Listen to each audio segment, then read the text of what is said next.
समझो एक आदमी है, उसकी उम्र है 65 साल, उसने अपनी इच्छा पत्र बनाई, अपनी वसीयतनामा बनाया और वो 10 साल तक जिया। समझ रहे हैं मुद्दा? और उसके दोस्त हैं, उनकी उम्र 65 साल 70 साल है, उसने 2 विटनेस ले लिए 70 साल वाले, और ये आदमी 10 साल तक जिया है, इनकी उम्र भी तब तक 80 साल हो गई। और ये दोनों में से या तो एक पहले गुजर गया और इनमें से एक दिमाग से खराब हो गया। इच्छा पत्र का या वसीयत को सिद्ध करने के लिए सबसे पहले जो साक्षीदार होते हैं, जो गवाह होते हैं, वो बहुत जरूरी होते हैं। अगर उसके पहले गवाह खत्म हो गए या मर गए या वो किसी कारण से अपनी साक्षी कोर्ट में देने से ये कर गए, मतलब असक्षम हो गए, तो इच्छा पत्र आप सिद्ध नहीं कर पाओगे, लैप्स नहीं होगा, तो कोर्ट मैटर हो गया। सिद्ध करना अलग चीज होती है। अभी कानून में बात यह है कि कोई भी डॉक्यूमेंट सिद्ध करना हो तो जो गवाह है उनको कोर्ट में बुलाओ, उनसे पूछो कि भाई ये जो इच्छा पत्र बनाया गया है या वसीयतनामा जो बनाया गया है, इस पर किसके सिग्नेचर्स हैं। वो गवाह बताएगा कि मेरे सामने एक वसीयतनामा बनाया गया था, मेरे सामने लिखा गया था और हम 2 जनों ने इस पर विटनेस बोलकर साइन की हुई है और ये इच्छा पत्र, यह वसीयतनामा सही है। अगर ये दोनों विटनेस गुजर गए तो आपको यह वसीयतनामा सिद्ध करने के लिए बहुत तकलीफ आने वाली है। तो एज अ प्रिकॉशन, होशियारी जिसको कहते हैं, कोई भी आदमी अपना जब वसीयतनामा बनाए तो वो कम से कम अपने से 20 साल कम वालों को गवाह बनाए, ताकि कम से कम इतना होना चाहिए, 10-15 साल कम होना चाहिए, और उसको गवाह बनाए तो उसकी जो वसीयतनामा है आगे चल के कभी भी कोर्ट में मैटर। देखिए आपको एक बात बता दूं, वसीयतनामा जब भी बनेगा और किसी का अधिकार मारा जाएगा, अधिकार मारा जाएगा का मतलब यह है कि जो व्यक्ति अपनी वसीयत बना रहा है और वो उसमें अपने सारे वारिसदारों में से किसी एक को कम हिस्सा दे रहा है, इस कारण से दे रहा है कि ये निकम्मा है या ये मेरा ध्यान नहीं रखता, इसको मैं नहीं देना चाहता।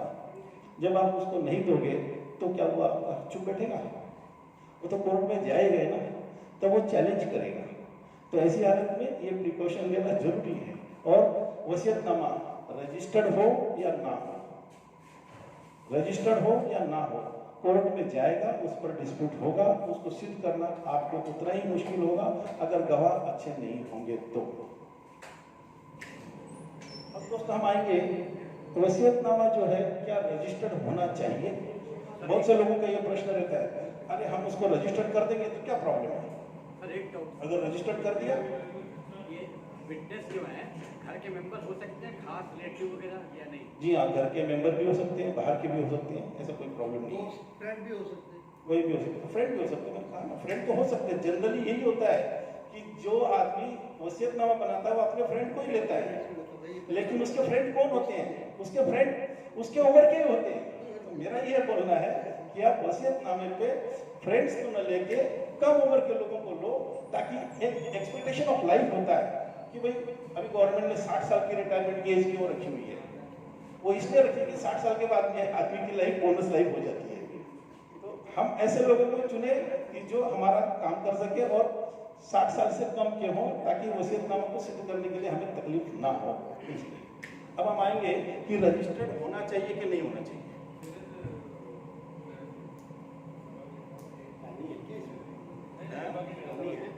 मैं इसको ग्रेस ज्यादा नहीं कर पा रहा हूँ, गिर जाएगा। नहीं, ये सूखा से निकल जाता है। अभी हम एक एग्जांपल ऐसा लेंगे,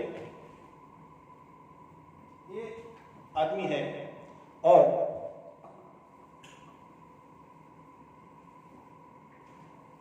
ये उसका लड़का है, ये उसकी डॉटर है, ये उसकी वाइफ है और ये मदर है, और यहाँ पे एक मंदिर है।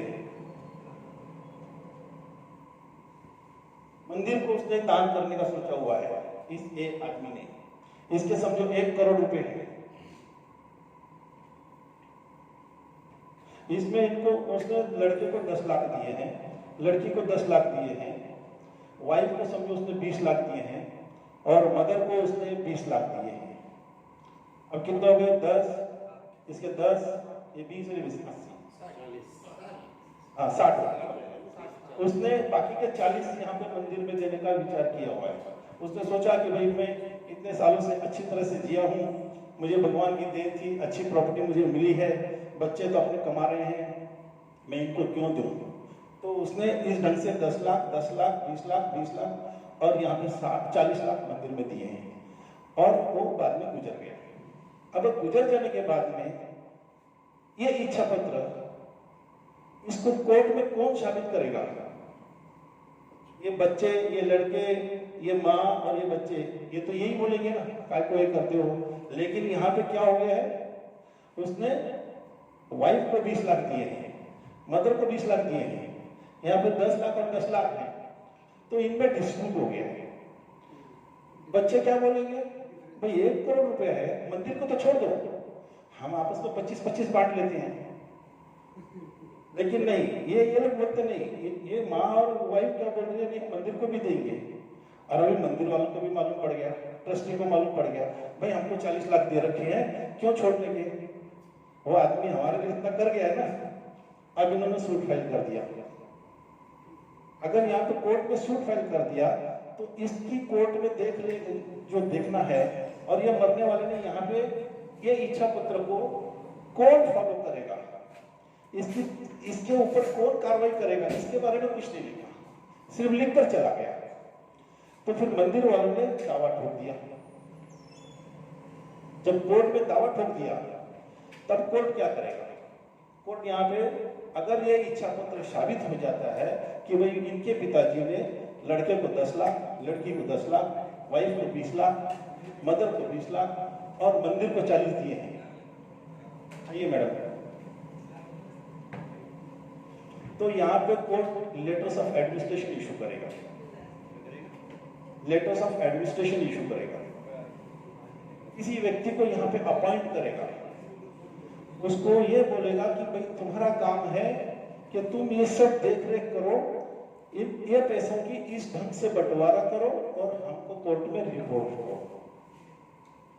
इसको हम लेटर्स ऑफ एडमिनिस्ट्रेशन कहते हैं। जब यहाँ पे कुछ नहीं है तो लेटर्स ऑफ एडमिनिस्ट्रेशन दिया जाएगा कोर्ट की तरफ से, और किसी का नाम नहीं है इसलिए। अगर ये व्यक्ति मरने से पहले समझो किसी ई व्यक्ति को एग्जीक्यूटर अपॉइंट कर देता था, मतलब ये जो इच्छा पत्र मैंने बनाया है, इस इच्छा पत्र का सब काम मेरे मरने के बाद ई ने करना है, मेरे बच्चे नहीं करेंगे क्योंकि मैंने उनको पैसे कम दे रखे हैं, ये झगड़ा करेंगे। तो मेरा जो इच्छा पत्र है, मेरी जो वसीयतनामा है, इसकी देखभाल, इसकी जो कार्रवाई करनी है वो ई को करनी है, और साथ में उसने फीस भी मुकर्रर कर दी है कि भाई जो पैसे सब काम किया जाएगा उसका 2% इस एग्जीक्यूटिव को मिलेगा, कमीशन बोल के, रेम्यूनरेशन बोल के। क्यों फोकट क्यों करेगा ये काम, ये क्यों फोकट करेगा? तो कोर्ट ने यहाँ पे इसको एग्जीक्यूटर अपॉइंट किया है।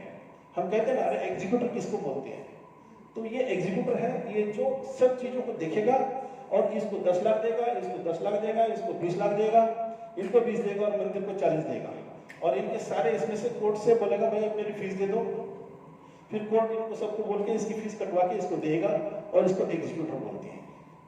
अब आपको एक समझ में आ गया होगा एग्जीक्यूटर किसको बोलते हैं, लेटर्स ऑफ एडमिनिस्ट्रेशन किसे कहते हैं। अब इसमें एक और शब्द है,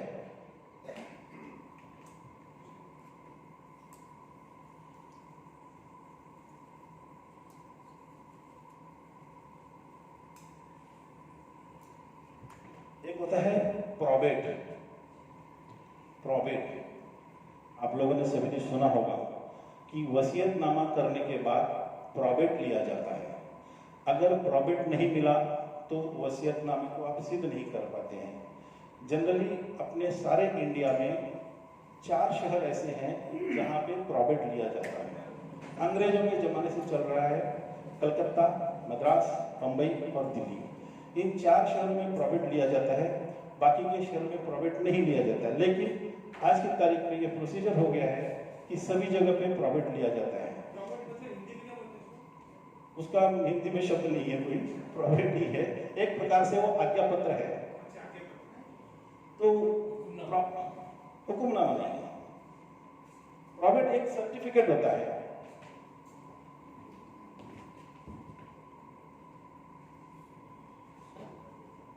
इस प्रॉविट को क्या कहते हैं? ये मतलब कोर्ट में जब आपकी इच्छा पत्र जो है कोर्ट में दाखिल किया जाता है तो कोर्ट इसको सही सिक्का मार के, सील मार के आपको इशू करता है कि भाई ये जो इच्छा पत्र है, ये जो वसीयतनामा है, इसको हमने चेक किया है और चेक करने के बाद हमें इसे जेन्युइन पाया है, अब हम इसको इशू करते हैं। और इसके साथ में फिर अगर एग्जीक्यूटर अपॉइंट किया होगा तो एग्जीक्यूटर को दे देंगे, नहीं होगा तो फिर लेटर्स ऑफ एडमिनिस्ट्रेशन इशू करके एक व्यक्ति को दे देंगे और फिर उस हिसाब से प्रॉविट का काम किया जाएगा। समझो एक व्यक्ति की प्रॉपर्टी है 100 एकड़ और उसके 5 बच्चे हैं। 5 बच्चों में मतलब 2 लड़के 2 लड़कियां और उसकी वाइफ को एक पकड़ लेते हैं, 5 वारिसदार हैं। सभी का हिस्सा कितना हो गया? 20%। तो जब तलाठी के पास में आप जाओगे तो तलाठी ये बोलता है तुमचा इच्छा पत्र आहे, हे आम्हाला माहिती नाही, तुम्ही कोर्टाकडनं ऑर्डर घेऊन या। ये तो हो गया इक्वल, यहाँ पे कोई प्रॉब्लम नहीं है। लेकिन यहाँ पे अगर समझो किसी को 10 एकड़, किसी को 15 एकड़, किसी को 20 एकड़ और किसी को ज्यादा ऐसा दिया होगा तो जिसको ज्यादा दिया है वो बोलेगा मेरे को ज्यादा मिला हुआ, मैं तुमको नहीं छोड़ूंगा, मैं नहीं दूंगा। और जिसको कम दिया वो बोला तेरे को ज्यादा क्यों दिया है, तूने बोगस किया हुआ है, तो फिर मैटर फिर से कोर्ट में जाएगा। तो इसलिए प्रॉविट यहाँ पे लिया जाता है। और प्रॉविट लेने के बाद में फिर कोर्ट जब वो सर्टिफिकेट दे देता है कि भाई ये प्रॉविट आपको मिल गया है, आप अभी कुछ भी किसी के जाके अपने हिसाब से अपना नाम लगा कर ले लीजिए, तो फिर कोई प्रॉब्लम नहीं आएगा। हमने देख लिया कि एग्जीक्यूटर क्या होता है, लेटर्स ऑफ एडमिनिस्ट्रेशन क्या होता है, प्रॉविट क्या होता है। और प्रॉविट भारत के किन शहरों में दिया जाता है, लेकिन बाकी के शहरों में एज ए प्रोसीजर बोलकर ले लेते हैं, उससे कोई प्रॉब्लम नहीं होता, लेकिन कंपलसरी नहीं होता है। अभी बहुत से बार में आपने देखा होगा PCNTDA में, प्राधिकरण में कोई आदमी अपनी इच्छा पत्र बना के चला जाता है और उसके बाद में फिर कारपोरेशन वाले या PCNTDA वाले बोलते हैं कि प्रॉविट लेके आओ, उसके बाद हम इसको एंट्री करेंगे, तब तक नहीं करेंगे। तो उसका कारण ये है कि वो अपने ऊपर कोई जवाबदारी नहीं लेना चाहते। वो ये सोचते हैं कि वो क्या झमेला हमें करना है, इससे अच्छा तो प्रॉविट लेके आ जाओ, हमारी जवाबदारी खत्म हो गई। ये उसके पीछे का रीजन होता है। अब दोस्तों आपको 4 शब्द मालूम हो गए, इच्छा पत्र क्यों जरूरी है ये मालूम हो गया। अब इच्छा पत्र बनाया कैसे जाता है, वसीयतनामा कैसे बनाना चाहिए, इसके बारे में हम विचार करेंगे। वसीयतनामा जो है रजिस्टर्ड होना चाहिए या नहीं होना चाहिए, इसके बारे में कहीं भी लिखा नहीं है। सिर्फ ये बात है कि वसीयतनामा सादा बनाए तो भी चलेगा। अब वसीयतनामे पे स्टैंप कितना लगना चाहिए? बहुत से लोग, हमारे दोस्त लोग किसी वकील के पास गए तो वकील आपको फीस बोलता है, लेकिन आपको बताएं वो सिर्फ उसकी फीस होती है, उसमें वसीयतनामे में कोई भी स्टैंप नहीं लगता है। प्लेन कागज के ऊपर स्टैंप पेपर, प्लेन कागज के ऊपर आपको वसीयतनामा बनाना है, ये आपका अधिकार है। अब वसीयतनामा बनाने के समय पे आपने क्या क्या फिक्र करनी चाहिए या क्या क्या स्टेप्स लेने चाहिए, वो मैं आपको बता देता हूँ। समझो यह प्लेन पेपर है। सबसे पहले आप ऊपर लिखिए विल, अगर इंग्लिश में लिख रहे हैं, हिंदी में लिख रहे हैं तो वसीयतनामा लिखिए। उसके बाद में आप डेट लिखिए, उसके बाद में आप अपना नाम लिखिए, पता लिखिए, उम्र लिखिए। इसके बाद में जो तीसरी लाइन होगी, इसमें आपने लिखना है मैं अपने होश हवास में रहकर ये मेरी आखिरी वसीयत लिख रहा हूँ। ये लिखने के बाद में आपने लिखना है अपने रिलेशंस के बारे में, अपने घर में अपने कितने मेंबर हैं, आपको कितने बच्चे हैं, कितने लड़कियां हैं, आपकी वाइफ जिंदा है, माँ जिंदा है, पिताजी जिंदा है, ये सब बातें आपने अपने इस पैराग्राफ, पहले पैराग्राफ में लिखनी चाहिए। जो सही मायने में वसीयत होती है वो इस ढंग से होती है। आपने अगर किसी रिलेटिव्स को छोड़ दिया, रिलेटिव्स का मतलब बच्चों में से किसी का नाम अगर आपने जानबूझ के उसमें से निकाल दिया तो आपकी वसीयत आगे चल के चैलेंज होगी। लेकिन अगर आपने सभी के रिलेशंस लिख दिए, अभी मुझे 3 लड़के हैं, 2 लड़कियां हैं, ये मेरी वाइफ है, इसकी उम्र इतनी है, मेरी उम्र इतनी है, सब उसके फैक्ट्स इसमें लिखना है। उसके बाद में आपने लाइन से अपने प्रॉपर्टीज के बारे में लिखना है। आपके पास में कितनी प्रॉपर्टीज है, इमोबल प्रॉपर्टीज कितनी है, जमीन कितनी है, घर कहाँ पे है, बंगला कहाँ पे है, लिक्विड अमाउंट कितना है, बैंक में कितना बैलेंस है, ये सब आपने उसके बाद में लिखना है। उसके बाद में अगला पैराग्राफ जो होगा आपका, उसमें आपने ये लिखना है कि मेरी प्रॉपर्टी में से, मेरी इस प्रॉपर्टी में से ये प्रॉपर्टी में मेरे इस लड़के को दे रहा हूं, मेरी यह प्रॉपर्टी जो है इसमें से इतना भाग में इस लड़के को दे रहा हूं, इसको इतना दे रहा हूं। उसने हर वाक्य में अलग अलग बातें, अलग अलग प्रॉपर्टी के बारे में लिखनी चाहिए, जो कि आगे चल के चैलेंज नहीं हो सकती है। ये सब लिखने के बाद में फिर लास्ट में आपने यहाँ पे ये लिखना है, यह जो वसीयत है मैंने अपने होश हवास में लिखी है, मुझे इसका पूरा मजमून समझ में आ चुका है और मैंने लिखा है। मेरी हैंड राइटिंग, आप अपनी हैंड राइटिंग में भी लिख सकते हो, टाइप भी करा सकते हो। उसके बाद में लास्ट में आप राइट साइड पे अपनी सिग्नेचर, थंब, अंगूठा भी लगाइए और नीचे लिख दीजिए मेरा दाएं हाथ का अंगूठा है, बाएं हाथ का अंगूठा है। फिर आपको ये भी लिखना पड़ेगा कि इस वसीयत पे मेरे ये जो दो दोस्त हैं उनका नाम लिखो और उसमें ये लिखो कि इन दोनों ने मेरे सामने साइन की है और मैं इनको अच्छी तरह से जानता हूँ। बाद में जो वसीयत पर जो गवाह हैं उन्होंने भी अपना ऐसा लिखना है कि ये जो वसीयत लिखी है ये हमारे सामने लिखी है, इस पर सिग्नेचर अंगूठा हमारे सामने किया है और हमने भी इस पर सिग्नेचर अंगूठा हमारे सामने किया है। ये फॉर्मेट पूरा होने के बाद में ये आपकी वसीयत सही ढंग से तैयार हो गई है। फिर अब ये प्रॉब्लम है कि इसको क्या करना है। ये वसीयत आपने घर में लिख ली, अगर आपको इसको रजिस्टर्ड करना है तो रजिस्ट्रेशन करने के लिए आपके पास में टाइम लिमिट कुछ नहीं है, आप इसको कभी भी रजिस्टर करवा सकते हैं।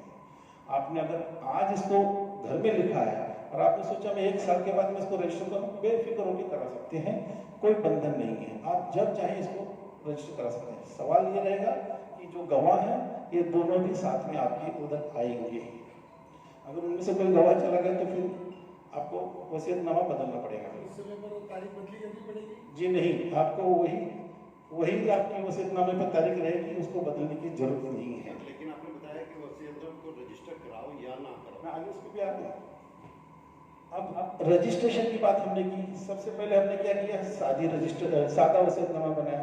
उसके बाद में ये सोचा कि इसको रजिस्टर्ड करना है, तो आप रजिस्टर करा सकते हैं, आपके ऊपर बंधन नहीं है, आपको रजिस्ट्रेशन कराना चाहिए। लेकिन रजिस्टर किया तो ये सब बातें रजिस्ट्रेशन ऑफिस में एंट्री हो जाती है और ये सालों साल जब चाहो आप उसकी सर्टिफाइड कॉपी ले सकते हो, इसलिए बाद में रजिस्ट्रेशन। लेकिन रजिस्टर्ड हो गई इसलिए वो विल या वो वसीयतनामा सही है ऐसा नहीं होता, उसको चैलेंज तो होना ही है, इस बात को याद रखकर। इक्वल राइट्स दिया है तो शायद एक आधी बार वो चैलेंज नहीं होती, अगर किसी का अधिकार कम ज्यादा किया है तो चैलेंज होती है। कोई बच्चा उसमें से नहीं माना तो आप क्या करेंगे, तो जाएगा ही। रजिस्टर का खर्चा कितना देते हैं? मैंने आपसे कहा ना, रजिस्टर का कोई खर्चा नहीं है, 0 स्टैम्प, 100 रुपये रजिस्ट्रेशन फीस, गवर्नमेंट का कुछ नहीं। उसके बाद में सिर्फ टाइपिंग और एडवोकेट फीस। अब आप कौन से एडवोकेट के पास जाते हैं आपके ऊपर डिपेंड है।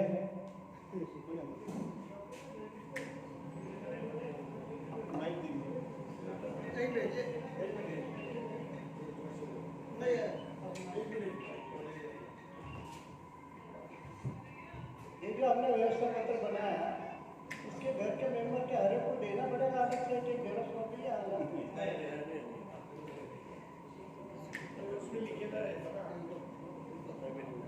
सर अगर बेटा है उसकी वाइफ बेटे की, तो you can add her also age your. मैंने आपको ये कहा कि आपको अपने रिलेशंस बताने हैं।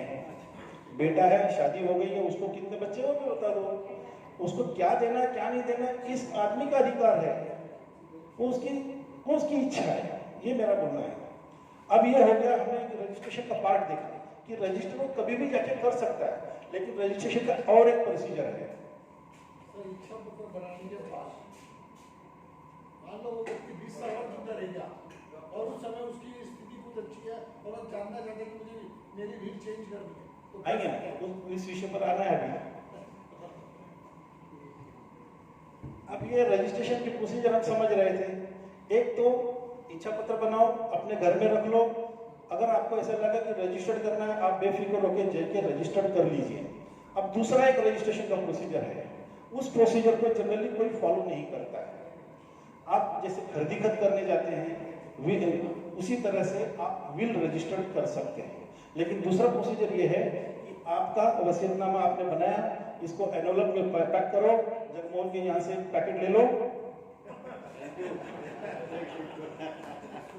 उसमें पैक करके उसके ऊपर सील करने के बाद अपना नाम पता लिखिए।